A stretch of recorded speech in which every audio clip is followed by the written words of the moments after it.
Hello दोस्तों, मेरा नाम है सिद्धार्थ सिन्हा और ये जो वीडियो है आपका CAIIB का BFM बैंक फाइनेंशियल मैनेजमेंट का यूनिट नंबर 6 है, risk in foreign trade, role of ECGC के ऊपर हम लोग पढ़ेंगे। और अगर प्रॉपर CIB का वीडियो कोर्स करना चाहते हैं तो मेरा फोन नंबर भी दिया हुआ है या फिर डिस्क्रिप्शन बॉक्स में भी आप जाके देख सकते हैं। चलिए स्टार्ट करते हैं इसको। अब हम लोग सबसे पहले चीज है, सबसे पहला पॉइंट है बल्कि रिस्क। तो क्या समझ में आता है रिस्क से? हमें क्या हो सकता है रिस्क? रिस्क हम वैसा नहीं बोल सकते। आप कुछ हमेशा सुनते हैं, आप रिस्क ले रहे हैं। आप क्या कर रहे हैं? रिस्क ले रहे हैं। क्या रिस्क ले रहे हैं? ऐसा कुछ घटना घट जाए जो नहीं होना चाहिए। अनप्लान्ड इवेंट बोल सकते हैं। रिस्क क्या है? एक ऐसी चीज हो गई जिसको आपको मालूम ही नहीं था, या नहीं होना चाहिए था। अनप्लान्ड इवेंट हम लोग बोल सकते हैं, ठीक है। और ये अनप्लान्ड इवेंट वैसी चीज हो गई जहां पे फाइनेंशियल लॉस के साथ जोड़ दिया गया है। किसके साथ जोड़ दिया गया है? फाइनेंशियल लॉस के साथ जोड़ दिया गया है, या इनकम आपकी घट गई है। फाइनेंशियल लॉस भी जोड़ दिया और उसके साथ इनकम भी घट रही है। नेचुरल सी बात है, फाइनेंशियल लॉस होगा तो आपका इनकम घट जाएगा। हम लोग इसको कुछ ऐसे डिफाइन करेंगे कि defined is unplanned event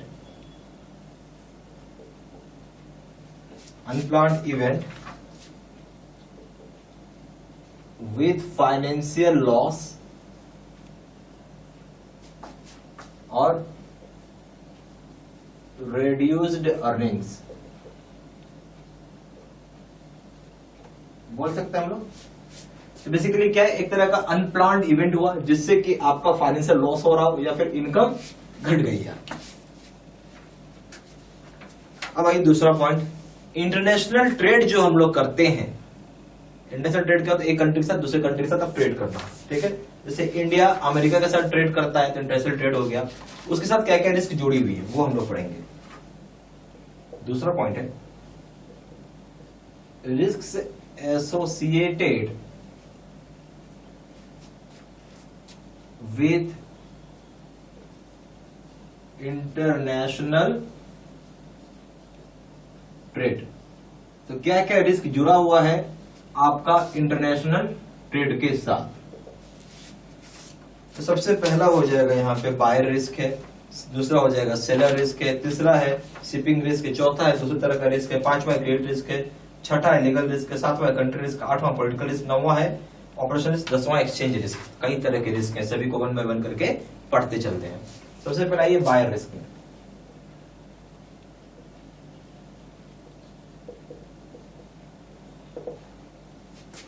buyer risk आखिर होता क्या है? बोलता है अगर कोई सेलर है, मान लीजिए मैं सामान बेच रहा हूं, सामने वाली पार्टी को दे रहा हूं, जो बायर है, जो खरीदने वाला है, तो सेलर को हमेशा एक डर लगा रहता है, अरे भाई मैं तो उसको सामान दे रहा हूं, क्या वो मुझे पैसा देगा? पहला बात, मैं सेलर हूं, सामने वाला खरीदने वाला है, मैंने सामान उसको दे दिया। अब सेलर के मन में क्या ले रहा है? मुझे पैसा कौन देगा? मतलब मुझे नहीं दे, कौन नहीं, मुझे पैसा अगर नहीं मिला तो ऐसा। दूसरा चीज सेलर के साथ ये लगता है कि अगर मैंने जहाज पे सामान लोड कर दिया, जहाज पे सामान को भिजवा भी दिया, ठीक है। अब जब बायर के पास पहुंचता है तो बायर बोलता नहीं, नहीं मुझे सामान नहीं चाहिए। क्या बोलता है? नहीं नहीं मुझे सामान नहीं चाहिए। ये आपका सामान को एक्सेप्ट नहीं करता है, नन पेमेंट हो जाता है। पैसा सामान ले लिया, पैसा नहीं दिया। क्वालिटी एक्सेप्टेंस नहीं करता है, बोला आपकी क्वालिटी खराब है, यानी क्वालिटी एक्सेप्टेंस नहीं किया। एक तरीके का क्रेडिट का भी रिस्क लगा रहता है, ठीक है। ये सारी तरह की चीजें ये सेलर फेस करता है। आप बोल सकते हैं कि भाई seller faces risk relating to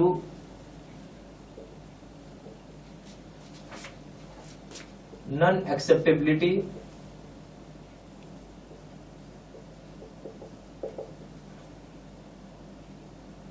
non-payment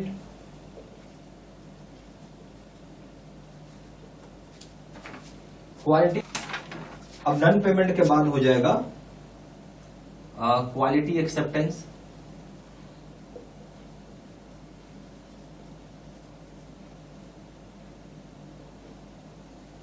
credit risk, ठीक है। ये इतना सारी चीजें होंगी सेलर यहाँ पे फेस करता है रिस्क, नन एक्सेप्टेबिलिटी के साथ, नन पेमेंट के साथ। यहाँ क्या फेस करता है? रिस्क जो है रिलेट क्या चीज साथ कर रहा है? Non acceptability, non payment, quality acceptance और क्रेडिट रिस्क के साथ बायर रिस्क को फेस करना पड़ता है, ठीक है। ये हो गया बायर रिस्क में।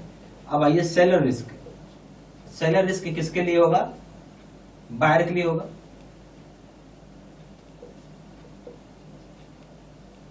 ठीक है, बायर रिस्क सेलर के लिए होता है और सेलर रिस्क बायर के लिए होता है। अब बायर को ऐसा महसूस हो सकता है कि भाई हमने पैसा दे दिया, सामान नहीं भेजे, वो हो सकता है ना, हमने पैसा दे दिया, सामान ही नहीं भेजे, या एक बार पैसा मिल गया, सामान वो खराब क्वालिटी के दे रहा है, डिले कर रहा है सामान भेजने में, ये सारी चीजें हो सकता है। तो इसको आप लिख सकते हैं कि buyer faces risk relating to seller not shipped goods। ठीक है, फिर हो जाएगा after receiving advance payment poor quality goods आपको दे दिया या डिले कर दिया। ठीक है, तो डिले इन शिपमेंट, बायर को यहाँ पे क्या फेस होता है? बायर को यहाँ पे सेलर फेस कर रहा है रिस्क, यहाँ बायर फेस करता है रिस्क। जैसे कि सेलर ने सामान ही नहीं भेजा, सेलर सामान ना भेजे तो, और एक बार पैसा मिल गया आफ्टर रिसीविंग एडवांस पेमेंट, हो सकता है उसके बाद सामान वो आपको पुअर क्वालिटी का भेज रहा हो, डिले कर रहा हो शिपमेंट में करने में, बहुत सारी चीजें मन में लगा रहता है आदमी को। अब आइए shipping risk.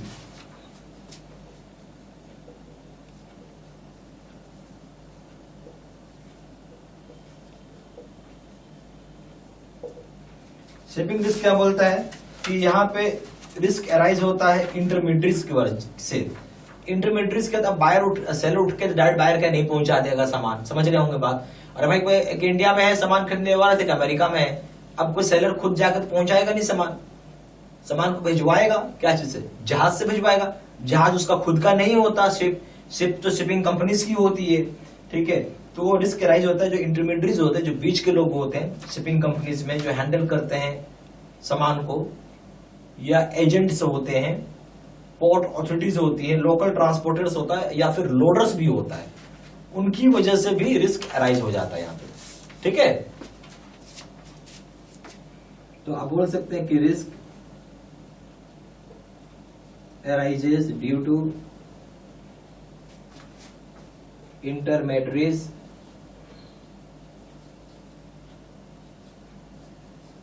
like shipping companies,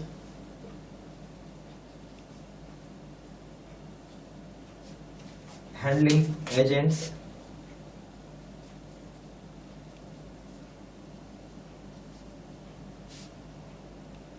port authorities,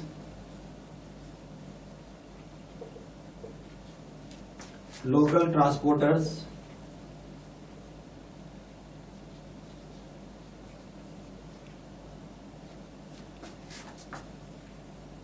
या फिर loaders, even loaders.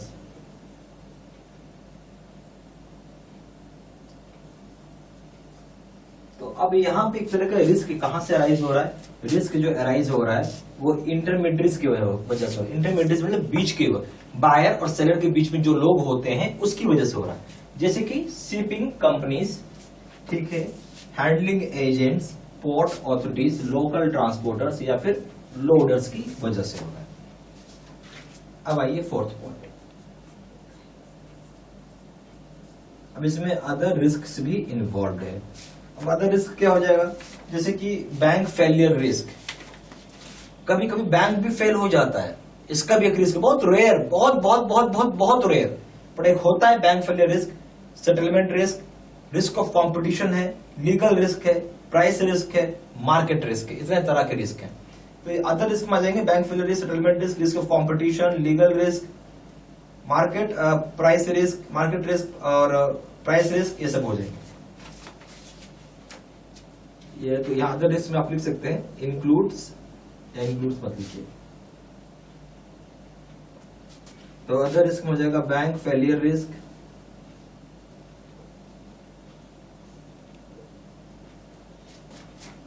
Settlement risk,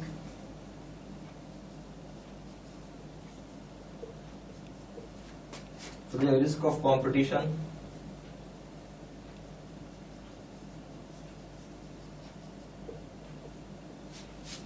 हो जाएगा लीगल रिस्क, प्राइस का रिस्क, हो जाएगा मार्केट रिस्क। इतने तरह के रिस्क हैं आपको, ठीक है।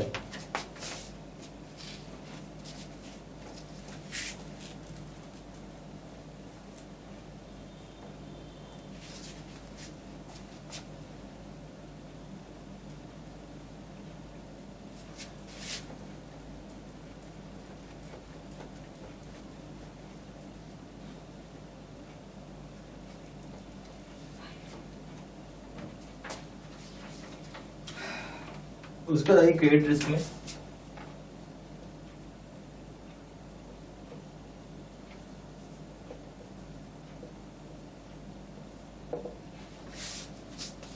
तो क्रेडिट रिस्क रिलेट करता है क्रेडिट वर्दीनेस, यानी बायर की जो क्रेडिट वर्दीनेस होता है उसके ऊपर बात करता है, जिसकी वजह से अगर नन पेमेंट हुआ हो एक्सपोर्ट बिल का due two reasons, financial crunch हो गया, इंसॉल्वेंसी हो गया, ये सब है। तो क्रेडिट वर्दीनेस के ऊपर रिलेट करता है। जो आप पढ़ रहे हैं क्रेडिट रिस्क क्या है, क्रेडिट वर्दीनेस का एक तरीके का जो रिस्क होता है बायर्स का, यानी बायर्स की क्या क्रेडिट वर्दीनेस होगी, बायर्स का क्या पैसा है, कितना पैसा, उसके बायर्स क्या क्रेडिट वर्दीनेस है, ठीक है। जिसकी वजह से मान लेते हैं कि नन पेमेंट हो गया, यानी पैसा नहीं भरा उसने, non payment of export bills, और इसका रीजन क्या है, फाइनेंशियल क्रंच हो गया, इंसॉल्वेंसी हो गया, इसकी वजह से। तो relates to credit worthiness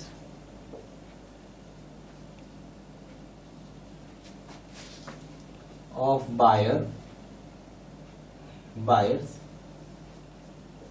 and could result into non-payment of export bills,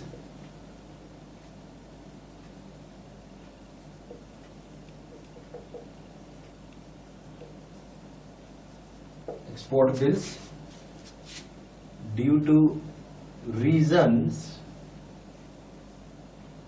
like financial crunch, insolvency,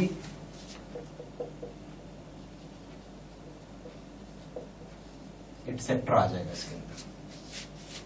हम क्या चीज की बात करें, क्रेडिट वर्दीनेस किसकी, बायर्स की, इसकी वजह से नन पेमेंट हो रहा है एक्सपोर्ट बिल्स का ड्यू टू क्या रीजन, लाइक फाइनेंशियल क्रंच हो गया, इंसॉल्वेंसी हो गया, ये सब चीजें होंगी। अब आइए लीगल रिस्क के ऊपर।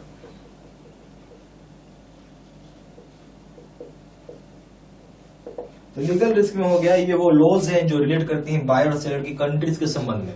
लीगल रिस्क हर कंट्री का अपना एक कानून होता है, अपना एक रिस्क होता है। भाई जैसे हमारे देश में कि हम ये सामान मंगाएंगे वो सामान नहीं मंगा सकते हैं। जैसे आप एग्जांपल ले लीजिए, ड्रग्स जो होता है ना, जो हीरोइन गांजा जो आप समझते हैं, जो ड्रग्स बोलते हैं, ठीक है, उसकी स्मगलिंग होती है। ऑलमोस्ट सारी कंट्रीज में बैंड है ये, ठीक है, सारी कंट्रीज में नहीं कर सकते।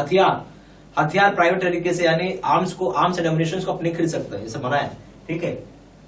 तो ये आपको जानना जरूरी किस कंट्री में क्या चीज होता है, ठीक है। लॉज रिलेटिंग टू बायर या सेलर कंट्रीज लाइक बैन या रेस्ट्रिक्शन या टैरिफ, ठीक है। यहाँ पे लॉज है जो रिलेट करता है क्या, बायर सेलर के कंट्रीज के संबंध में, लाइक बैन, रेस्ट्रिक्शन है, टैरिफ है उसके ऊपर। फिर आइए उसके कौन सा रिस्क होता है, कंट्री का रिस्क। नेचुरल सी बात है, हर कंट्री का अपना एक रिस्क होता है, ठीक है।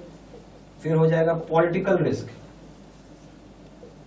पॉलिटिकल रिस्क का मतलब है कि कोई सरकार है वो बनती है तुरंत बिगड़ जाती है, यानी इनस्टेबिलिटी को relates with instability of government.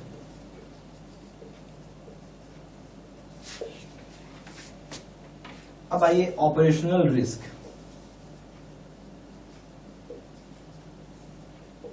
तो ऑपरेशनल रिस्क बेसिकली हम लोग यहां बात कर रहे हैं, कोई फ्रॉड कर दिया, कुछ ऐसा वैसा काम कर दिया, उसके साथ relating with frauds, relates with fraud. और आप क्या बोल सकते हैं, फ्रॉड हो गया, कंप्यूटर फेलियर हो गया, कंप्यूटर या फिर नेटवर्क फेलियर हो गया, ह्यूमन एरर हो गया,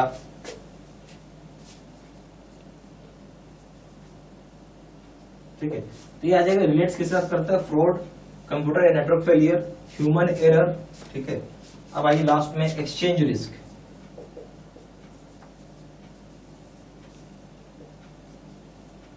एक्सचेंज रिस्क अब समझे, जो करेंसी होती है, एक करेंसी को दूसरे करेंसी के साथ एक्सचेंज करना, तो वो चीज हो गया, ठीक है। करेंसी एक्सचेंज का एक रिस्क होता है। क्यों? कि करेंसी फ्लक्चुएट करता है ना, बिकॉज करेंसी फ्लक्चुएट्स। करेंसी एक जैसा थोड़ी होता है, करेंसी हमेशा फ्लक्चुएट करते रहता है, ठीक है। ये सारी पॉइंट्स आप प्लीज लिखते चलिएगा। यहाँ पे सीआईबी के दो तरह के कोर्सेज है। सीआईबी का पीपीटी यानी कंप्यूटर स्क्रीन रिकॉर्डेड कोर्स है, और दूसरा है सीआईबी का face to face video course.